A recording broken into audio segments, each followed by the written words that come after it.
Geopolitics और जियो trend के circle में जो बात पहले धीरे धीरे कही जा रही थी, अब वो खुलेआम कही जा रही है। जापान ने चाइना से कारोबार समेटने वाली अपनी कंपनियों के लिए आर्थिक पैकेज का ऐलान कर दिया है। कोविड-19 के खिलाफ बड़ी लड़ाई में उलझे अमेरिका के बड़े राजनेता और कांग्रेस सदस्य धमकी दे रहे हैं कि अब चाइना पर अपनी निर्भरता कम करनी ही होगी। वहीं ब्रिटेन में तो चाइना से संबंध ही तोड़ लेने वाली रणनीति पर काम करना शुरू कर दिया गया है।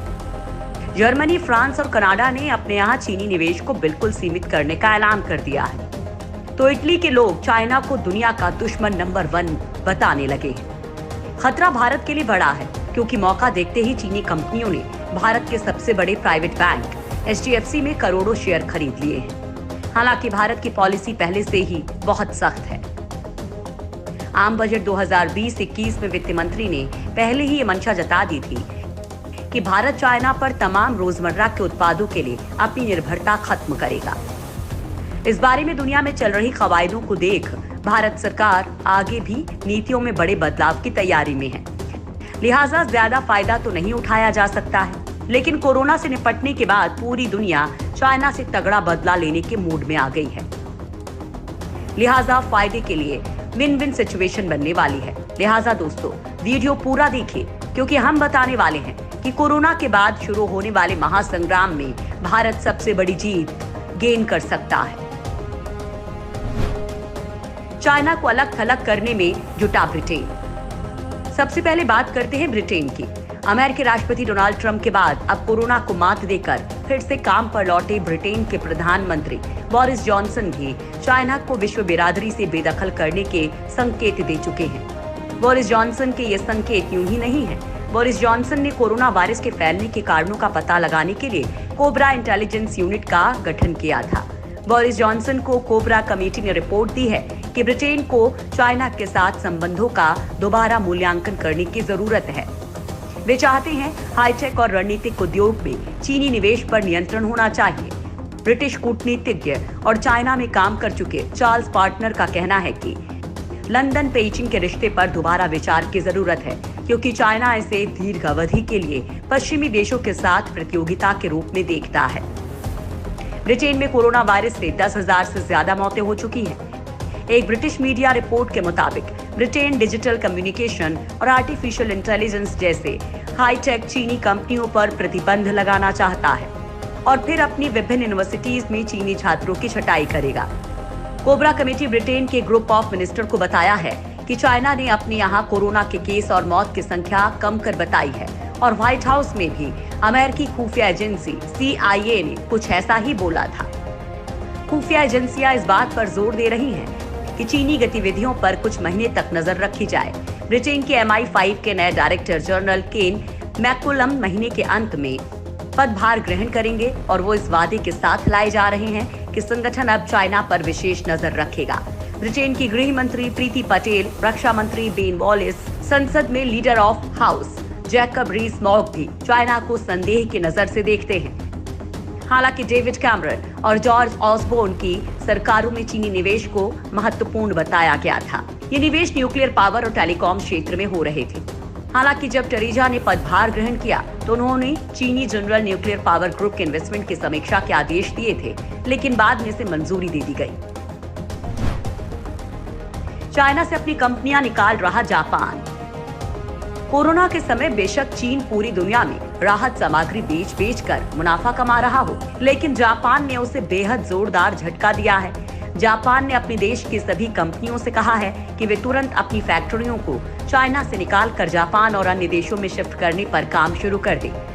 जापान ने इसके लिए अपनी कंपनियों को लगभग $2.2 अरब की आर्थिक सहायता प्रदान करने का भी प्रस्ताव रखा है। जापान अभी चाहता है कि चाइना में महामारी के कारण जापान में किसी प्रकार की किल्लत ना हो और इसके अलावा और भी कई कारणों की वजह से कई जापानी कंपनियां भी तुरंत चाइना से बाहर जाना चाहती हैं। जापान ने उन सभी कंपनियों को आर्थिक पैकेज देने की बात कही है जो या तो जापान में अपना ऑपरेशन शिफ्ट करना चाहती हैं या फिर चीन से बाहर।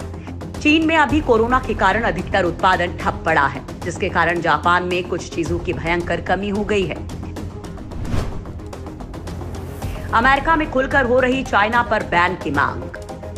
कोविड-19 के खिलाफ बड़ी लड़ाई में उलझे अमेरिका के बड़े राजनेता और कांग्रेस सदस्य धमकी दे रहे हैं कि अब चाइना पर अपनी निर्भरता कम करनी ही होगी। वैसे अमेरिका और चाइना के बीच व्यापार युद्ध लंबे वक्त से चल रहा है।